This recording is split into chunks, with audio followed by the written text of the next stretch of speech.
예, 할렐루야 샬롬 하고 우리 인사합니다. 할렐루야 샬롬 샬롬 샬롬 샬롬 샬롬 샬롬. 하나님 사랑합니다. 여러분 주 안에서 사랑합니다. 오늘 하박국 2장 12절에서 20절까지 함께 합독했습니다. 오직 야훼는 성전에 계시니 이 뜻을 가지고 우리 함께 묵상합니다. 하박국 선지자가 던지고 있는 질문은 모든 인간이 궁극적으로 품고 있는 중요한 질문이죠. 하나님께서는 선하시고 전능하시며 지금도 살아계시고 통치하신다면 어찌하여 세상이 악이 존재할까? 이런 질문입니다. 믿지 않는 사람들 처음에 예수 믿자고 하면 꼭 그 얘기를 합니다. 왜 뱀을 만들어가지고 왜 죄를 짓게 하고 그리고 왜 에덴 동산은 쫓겨나고 이렇게 고난스럽게 살게 일부러 만들어 놓으실 그 이유가 뭐냐 이런 이야기들을 많이 하죠. 사탄이 멀쩡하게 지금도 존재하고 일하고 있느냐 어찌해서 악이 때로 선을 이기기도 하느냐 이런 이야기들을 많이 합니다. 어떻게 사악한 바벨론 군대가 하나님의 택한 백성인 유다 백성을 죽이고 포로 삼는 일은 또 왜 일어나느냐 이 시대에 아마 이런 궁금이 있었을 것이라고 생각합니다. 예, 그런 마음을 이해하죠. 어떤 면으로 보면 비슷한 질문이 다 누구나 있습니다. 이런 질문과 관련된 내용을 종교 철학자들은 신정론이라 이렇게 이름합니다. 신정론은 아무리 악이 있는 것 같아도 하나님께서 옳다라는 것을 옹호하는 논리인데 다른 말로 역사의 문제, 프로블렘 오브 히스토리 이렇게 이야기하죠. 역사의 진행 과정에 대한 인간의 의문이 대개는 이런 종류의 것들이다. 역사가 진행되는 과정 중에 왜 악이 선을 이기느냐 이런 이야기죠. 하박국 선지자는 이 문제를 하나님께 질문하고 성도에서 하나님께서 어떻게 대답하시는지를 보고자 합니다. 그래서 하나님께서 하박국에게 미래에 일어난 일들을 묵시로 응답해 주시죠. 얼마나 확실하고 분명하게 응답하셨는지 하박국에게서 그것을 판에 기록해서 고속으로 달리면서도 읽고 이해할 수 있도록 하라고 말씀을 하셨습니다. 하나님께서는 어떻게 미래에 일어날 일을 보여주실 수가 있었을까? 하나님께서는 천년 만년 후의 미래도 다 아시죠? 하나님 만드셨기 때문에 전지전능하신 하나님. 많은 사람들이 자기 자신의 미래를 알고 싶어하고 인류의 미래를 알고 싶어합니다. 미래를 알고 싶어서 점쟁이한테 가서 돈을 주고 또 점수 칩니다. 답답한 마음에 또 맞는다더라 뭐 하는 그런 그 바램과 기대 속에서 우리 성도들은 자신의 미래를 알고 싶다고 이런 점을 쳐서는 안 되겠죠. 하나님이 주관하고 섭리하십니다. 미래를 모른다고 귀신한테 가서 물어보면 될 일이 아니죠. 성경은 우리 개인의 미래가 어떻게 될 것이고 인류의 미래는 어떻게 될 것인가를 가장 정확하고 확실하게 예언하고 있는 책입니다. 예수님을 믿는 사람들은 영생과 천국을 누리게 될 것이고 안 믿는 사람들은 영벌을 받을 것이다. 이 내용이죠. 예, 오늘날 자유주의 신학자들은 하나님께서 미래를 아신다는 말을 굉장히 싫어합니다. 다니엘서를 연구하면서도 하나님께서 다니엘에게 미래를 보여주셨다는 것을 믿지 못하고 후대에 다니엘이 꾸며내서 기록한 것이 아니냐라는 그런 이야기도 한다고 하죠. 그러나 하나님께서 억만 년 전 과거도 아시고 억만 년 후의 미래도 아시는 분이고 미래를 아시기 때문에 미래의 일을 묵시로 보여주실 수가 있는 것입니다. 오늘은 하박국 선지자가 받은 묵시의 내용이 무엇인가 살펴보도록 합니다. 모든 인간의 두 가지 삶의 원리가 2장 4절에 나타나죠. 보라 그의 마음은 교만하며 그의 속에서 정직하지 못하더라. 교만하고 정직하지가 못해요. 의인은 어떻게 살아요? 믿음으로 살 것이다. 교만하고 정직하지 못하지만 의인은 믿음으로 살리라. 그런데 의인은 없나니 한 사람도 없다고 하죠. 근데 의롭다 칭해 주셨습니다. 예수를 믿음으로. 하나는 교만한 사람, 바벨론 사람들이 사는 방식이고 또 하나는 의인, 믿음으로 사는 사람들의 방식 두 가지. 하박국 2장은 두 가지 삶의 원리를 대조하고 있다고 볼 수가 있는데 먼저 교만한 자의 삶의 원리와 결과 바벨론은 성경 전체에서 하나님을 대적하는 사람들을 예표하는 단어이기도 하죠. 바벨론이라는 단어는. 창세기에서도 바벨탑을 쌓을 때 하나님을 대적했고 요한계시록에서도 바벨론은 하나님을 대적하는 자기 중심적인 세력을 상징하고 일컬어 말합니다. 하박국 2장에서는 그들은 두 가지 그림으로 묘사를 하고 있는데, 첫째, 그들은 교만하다. 그런데 영어로 proud를 쓰지 않고 puffed up이라고 사용하고 있습니다. puffed up은 풍선에 바람이 가득 들어갔음에도 계속해서 바람을 집어넣는 상태를 말합니다. 그렇게 바람을 넣다 보면 풍선은 결국은 터지죠. 어렸을 때 가스통을 들고 다니면서 풍선에 바람을 넣어주는 사람들이 있었어요. 이렇게 해서 아주 신기하게 풍선이 부풀어가지고 동그랗게 되는 걸 보면서 아이들은 막 따라다니면서 그걸 보죠. 제가 어렸을 때도 그 모습을 구경하러 쫓아다닌 기억이 있습니다. 요전에 우리 부활절 때인가요? 풍선을 좀 매달자 그래가지고 그냥 몇 개 되지 않으니까 모여 앉아서 불었는데, 그 너무 커지다 보면 막 터질까봐 조마조마해가지고 그만 불어 했습니다. 이번에도 저도 불면서 그게 겁이 나가지고 더 크게는 불지 못했던 그러한 일이 있었습니다. 마음이 불안하죠. 조마조마합니다. 바람이 가득 들어간 풍선은 언제 터질지 모르게 커질수록 염려가 되고 걱정이 되죠. 둘째, 술 취한 사람. 그는 술을 즐기며 괴유하며 교만하여 가만히 있지 아니하고, 2장 5절에 보면 이렇게 나와요. 교만하고 그리고 괴유하며 가만히 있지 않는다. 술 취하면 주사를 부리는데 그 중에 그냥 누워자는 사람은 그나마 다행스럽죠. 민폐를 끼치진 않습니다. 술만 마시면 돌아다니는 사람, 술만 마시면 뭔가를 부수고, 술만 마시면 시비를 걸고 누군가를 때리고 이런 사람들도 있습니다. 바람이 가득 들어간 풍선, 술 취해서 돌아다니는 사람의 공통적인 특징은 불안한 거죠. 그리고 하박국 2장은 바벨론 원리를 따르는 사람들에게 5가지의 화를 예언합니다. 5가지 화의 예언은 이들의 삶의 원리를 말하고, 원리를 따를 때 그 결과가 어떻게 되는지를 말하고 있습니다. 첫째, 제국주의적 원리. 그는 술을 즐기며 괴유하며 교만하여 가만히 있지 아니하고 그 욕심을 음부처럼 넓히며 그는 사망 같아서 족한 줄을 모르고 자기에게로 망국을 모으며 만민을 모은다. 이렇게 나타납니다. 그 무리가 다 속담으로 그를 평론하며 조롱하는 시로 그를 풍자하지 않겠느냐. 곧 이르기를 화 있을진저 자기 소유 아닌 것을 모으는 자여 언제까지 이르겠느냐. 볼모 잡은 것으로 무겁게 짐진 자여. 5절 6절에 이렇게 나타나죠. 바벨론 사람들은 남의 것을 빼앗고 얼마나 많이 빼앗았는지 무거운 짐이 될 때까지 빼앗았다. 부유하게 사는 것은 좋은 일이지만 그가 자신에게 부담이 되고 짐이 된다면 또한 그것도 괴롭겠죠. 남의 것을 빼앗아 자기 것을 채우는 것을 제국주의적 원리라고 합니다. 이들에게 어떤 운명이 기다리고 있는가? 너를 물 자들이 호련히 일어나지 않겠느냐. 내가 그들에게 노력을 당하지 않겠느냐. 내가 여러 나라를 노력하였으므로 그 모든 민족의 남은 자가 너를 노력하리니 이는 내가 사람의 피를 흘렸으며 온 땅의 성읍에 그 안에 모든 거민에게 강포를 행하였습니다 하리라. 7절에서 8절에 이렇게 나타나고 있습니다. 7절 8절에 나타나죠. 둘째, 자기 방어의 원리. 9절에 보면 재앙을 피하기 위하여 높은 데 깃들이려 하며 자기 집을 위하여 불안의 일을 취하는 자에게 화가 있을 것이다 말씀합니다. 재앙을 피하기 위해서 높은 곳에 살려고 하고 출세도 하려고 하죠. 국회의원이 되면 국회의원을 왜 하려고 하느냐 그러면 뭐라고들 대답해요? 그것은 자기를 모든 사람들이 협박하고 이럴 때 내가 국회의원이 되어가지고 그런 자들이 하나도 없게 만들기 위해서 자기 보호를 하기 위해서 나는 국회의원이 됐다라고 말합니다. 사람들이 왜 높은 사람이 되려고 하느냐면 그것은 불안하기 때문에 자기 세력을 키우기 위해서 그러죠. 높은 권세를 가져서 남들이 자신을 건드리지 못하게 하고 싶다.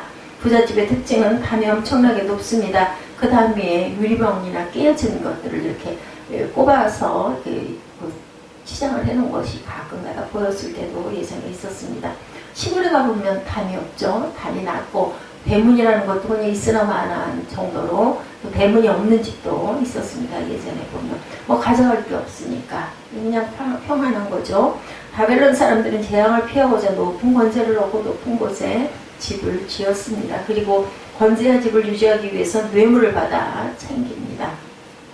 이것을 자기 방어의 원리라고 이야기합니다. 이렇게 자신을 방어할 때 결과가 어떻게 되는지 10절 11절에 나와 있죠. 내가 여러 민족을 멸한 것이 내 집에 욕을 부리며 너로 내 영혼에게 죄를 범하게 하는 것이 되었도다. 담에서 돌이 부딪히고 집에서 들보가 응답하리라. 이렇게 증거합니다. 집에 들보와 돌을 엄청나게 쌓아놓았는데 그만 지진이 나서 들보와 돌이 무너지고 가정이 망하게 되었다. 셋째, 잔인성의 원리. 피로 옥을 건설하며 불의로 성을 건축하는 자에게 화가 있을진저. 12절에 이렇게 증거하죠. 바벨론 사람들의 특징은 마을을 건설해도 피로 건설하고 성을 건설해도 불의로 건설한다. 예굽의 피라미드를 어떻게 지었을지 우리가 생각해 봅니다. 옛날에는 기중기도 없고 굴착기도 없고, 그렇죠? 어마어마한 돌을 도대체 어떻게 날랐을까? 노예들이 그저 채찍을 맞아가면서 그 무서운 큰 돌들을 운반을 한 거 생각하면 너무너무 가슴이 아픕니다. 그러니 돌을 운반하다가 몇 명이 깔려 죽었고 얼마나 다쳤을까, 죽은 사람은 얼마나 많았을까. 이것이 바로 잔인성의 원리. 바벨론의 원리를 따르는 사람들은 많은 노예의 목숨을 희생시키면서 성읍을 건설합니다. 그러면 이들의 결과는 어떻게 되었을까? 민족들이 불탈 것으로 수고하는 것과 열국이 헛된 일로 곤비하게 되는 것이 만군의 야훼께로 말미암이 아니냐. 10절에 이렇게 말씀합니다. 성읍을 건설한 것이 불타버리고 결국 헛된 일이 되고 결국 그것이 자신을 곤비하게 만드는 일이 되었다. 집을 크게 지어서 마당도 엄청나게 크고 잔디도 깔아놓으면 이런 생각이 들죠.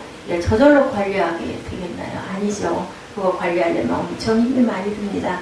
25평 아파트에 살면 청소하기도 간단하고 간편한데 성읍을 높게 크게 건설한 것 때문에 결국 자신이 곤비하게 된다. 집이 크면 관리하는 넓이가 넓어지죠. 힘이 듭니다. 넷째, 방탕과 타락의 원리. 15절이죠. 하박국 2장 15절에 보면 이웃에게 술을 마시우되 자기의 분노를 더하여 그로 취케하고 그 하체를 드러내려 하는 자에게 화가 있을 것이다 라고 이렇게 얘기합니다.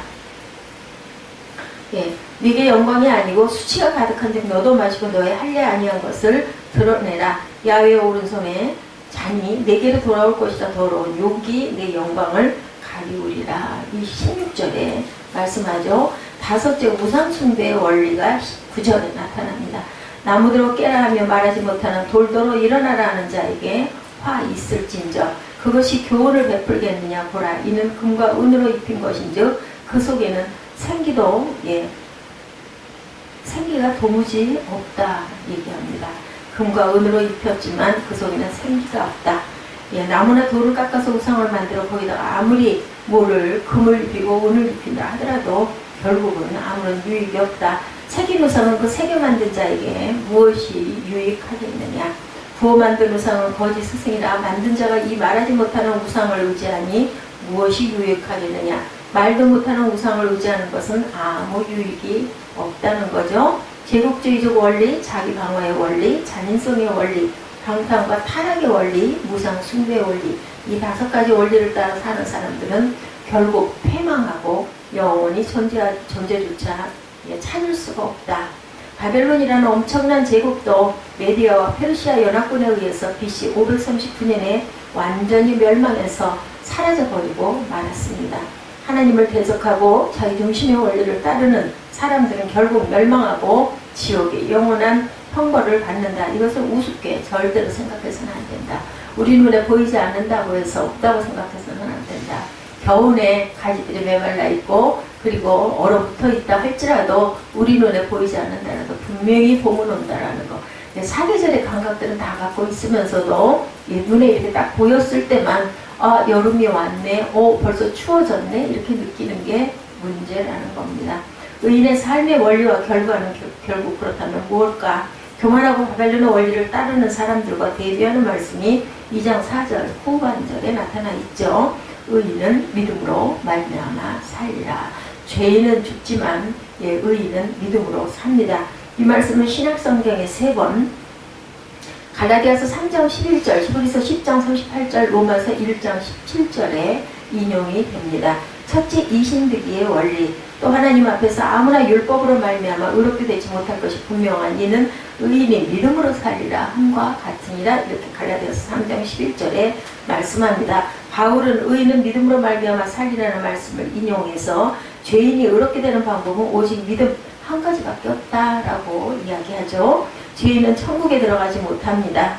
예, 뭐 99.9999999%가 의롭고 0.00001% 죄를 지었다 해도 천국에는 들어가지 못합니다. 예, 죄인은 이처럼 천국은 완전한 의인만 들어갈 수 있는데 완전한 의인은 예수님 한 분밖에 안 계시죠. 네, 사람 인자를 쓰고 있습니다. 예수님은 사람이 아니시죠. 사람의 형상을 입고 오셨던, 낮게 오셨던 분이시지 사실은 하나님, 성자 하나님이십니다. 그래서 그분이 우리 죄인들에게 누구든지 나를 믿는 자에게는 의의 옷을 입혀준다고 말씀하죠. 이것이 바로 루터와 칼빈이 발견한 이신득이의 위대한 원리입니다. 예수님이 사흘 만에 부활하셨기 때문에 우리도 영생의 생명을 누린 것과 같은 원리, 둘째 약속을 믿고 인내하는 원리를 말씀합니다. 오직 나의 의인은 믿음으로 말미암아 살리라. 또한 뒤로 물러가면 내 마음이 저를 기뻐하지 아니하리라 하셨느니라. 히브리서 10장 38절이죠. 히브리서에는 의인이 승리하는 현실에도 좌절하거나 물러나지 않고 인내심을 가지고 사는 삶을 이야기합니다. 악인은 결국은 패망하고 의인은 승리한다는 것을 믿고 좌절하고 뒤로 물러서지 않고 앞으로 나가는 삶을 살아라 라고 말씀하죠. 믿음으로 사는 것은 믿음으로 인내하며 사는 것입니다. 예수님을 믿는 사람은 영원 천국이 있고 지금 어려워도 버티라고 말씀하죠. 지금 인생이 시궁창에 거꾸로 박혀있는 상태라도 조금만 견디면 좋은 세상이 된다. 왜냐하면 의인은 하나님이 구원하시기 때문이고 영원한 생명과 평강을 주신다고 말씀하고 계시기 때문에. 셋째, 일관성의 원리입니다. 마태복음에는 하나님의 의가 나타나서 믿음으로 믿음에 이르게 하나니 기록된 바 오직 의인은 믿음으로 말미암아 살리라 함과 같으니라. 로마서 1장 17절이죠. 구원은 처음부터 끝까지 믿음입니다. 그러므로 믿음으로 사는 사람은 일관성 있게 살아야 한다. 그 결과는 하나님으로부터 의롭다함을 받고 예수님의 의의 옷을 입고 하나님의 자녀가 되는 것입니다. 그리고 죽으면 우리의 영혼이 천국으로 들어가서 천국의 3층 천에 거하다가 예수님께서 재림하시는 날 생명의 부활을 한다. 그때 우리는 죽지 않은 몸, 썩지 않은 몸, 쇠하지 않은 몸, 추하지 않은 몸으로 부활해서 영생을 누리며 살죠. 우리가 영생하면 새하늘과 새 땅을 상속받아서 그곳에서 영원히 축복을 누리며 살게 될 줄로 믿으시기 바랍니다. 성경에 말씀하고 있죠. 예와 지금 다른 것은 다 잊어버렸는데 이 이야기가 항상 생각이 납니다. 어떤 사람이 1억 원을 빌려주고 받지를 못했어요. 그 사람이 1억을 빌려준 사람을 볼 때마다 속이 상해서 힘들어가는데 어느 날 로또 복권이 당첨이 됐습니다. 1,000억 원. 기가 막힌 금액이죠. 그러면 이제 이 사람이 1억 원 받지 못한 사람에게 신경을 쓸까요? 안 쓸까요? 그래도 받으려고 할까요? 그랬다가 혼쭐이 나는 내용이 성경에 나타나 있죠. 신경도 쓰지 않고 오히려 1억 원 갚지 않는 사람을 찾아가서 내가 2억 원 줄 테니까 더 잘 살아라. 혹시 이럴 마음이 드시는 분은 안 계실지. 하나님께서 우리에게 약속하신 말씀은 1,000억 원 로또 복권과는 비교도 안 되는 거죠. 돈이라는 거는 그죠? 이따가 없어지기도 하는 것이지만 우리의 영원한 생명은 주어지면 정말 불변하는 것이라는 거죠. 이것을 약속받았으니 현세를 살아가는 동안 조금 억울한 일을 당한다 할지라도 억울해하지 말자. 누가 저와 여러분을 속이고 악을 행했는데 성공할 수도 있습니다. 그렇다고 해서 그거 가지고 부러워할 필요도 없습니다. 언젠가는 악인은 하나님께서 심판하시기 때문이다. 의인이 믿어야 할 두 가지 약속. 하박국 선지자는 의인들이 믿어야 될 하나님의 두 가지 위대한 약속을 이 장에서 말씀합니다. 미래적인 약속이죠. 14절에 대저 물이 바다를 덮은 같이 야훼의 영광을 인정하는 것이 세상에 가득하리라 이렇게 말씀합니다. 언젠가는 이 세상에 하나님의 영광을 인정하는 것이 가득하게 될 것이라는 말씀입니다. 지금은 동서남북을 보아도 갈대아 군대가 휩쓸고 다니지만 오래가지 못한다. 나폴레옹 히틀러의 군대도 당연히 오래가지 못했습니다. 그래서 이 땅에 어떤 세력도 영원하지가 않다. 인간의 세력이 하나님의 교회를 다 집어삼킬 만큼 커져도 결국 그들은 망하고 온 세상을 하나님께서 다스릴 때가 온다라는 것. 이것은 교회 시대에 점진적으로 실현되다가 예수 그리스도의 재림으로 완성된 새하늘과 새 땅의 비전입니다. 이 땅을 누가 차지할까? 온유한 자가 차지한다고 하셨죠. 예, 의인들이 차지하는 것이죠. 오직 믿음으로 살면 새하늘과 새 땅을 차지하고 만복을 누리며 살 줄로 믿으시기를 바랍니다. 둘째로 현세적인 약속. 오직 야훼는 그 성전에 계시니 온 천하는 그 앞에서 잠잠할지니라. 이 세상에서 악이 이기는 것 같고 하나님께서 무언심한 것처럼 보여도 졸지도 아니하시고 주무시지도 아니하시고 성전에서 지금도 열심히 일하고 계시는 하나님께서는 절대로 악인이 잠시 승리하는 것 같아 보인다 할지라도 절대로 악인이 승리하도록 그대로 두시지는 않습니다. 우리의 삶도 하나님께서 통치하고 계시죠. 하나님께서 때가 되면 다 알아서 진행해 주신다는 것을 믿어야 한다. 인류 역사의 어떤 사건도 하나님의 주권과 분리해서 생각할 수가 없다. 우연히 일어나는 일은 없습니다. 하나님께서 모르시는 것도 없고 무관심한 것도 없다라는 것을 잊지 말아라. 그러므로 의인은 현재의 고난으로 너무 고민하지도 말고 미래에 대해서도 불안해하지 말라는 것입니다. 하나님께서 지금도 보좌에 앉으셔서 통치하고 계시다는 것을 믿으라는 것이죠. 결론, 이 두 가지 약속을 받은 하박국은 위대한 확신을 보입니다. 선지자가 가로되 야훼 내 하나님 나의 거룩한 자시여 주께서는 만세 전부터 계시지 아니하나이까. 우리가 사망에 이르지 아니하리다. 야훼여 주께서 심판하기 위하여 그를 두셨나이다. 반석이시여 주께서 경계하기 위하여 그를 세우셨나이다. 12절에 그렇게 나타나 있습니다. 하박국 1장 12절이죠. 우리는 죽지 않는다는 것입니다. 아무리 갈대아 군대가 와서 우리를 치더라도 죽지 않고 멸망하지도 않고 도리어 영원한 승리를 얻게 된다. 우리 성도들은 결코 사망이 없다. 죽어도 다시 살아나죠. 하나님께서 책임지시고 영원한 축복을 누리게 한다는 것 얼마나 감사한가요. 이런 믿음이 하박국 1장의 의문을 하박국 3장의 기쁨과 확신으로 바꾸어 놓습니다. 오늘 예배에 참석하신 저와 여러분들께서는 한 사람도 하나님을 대적하는 바벨론의 원리를 따라 살다가 멸망하지 마시고 예수 그리스도를 믿음으로 최후 승리의 영원한 축복을 받으시기를 주님의 이름으로 축원합니다. 네, 비가 많이 오네요. 하나님께서 단비를 주심으로 또한 더욱더 오곡백과가 잘 자라게 싹이 잘 트고 잘 자라게 하기 위해서 이제 또 모내기들을 벌써 하셨나요?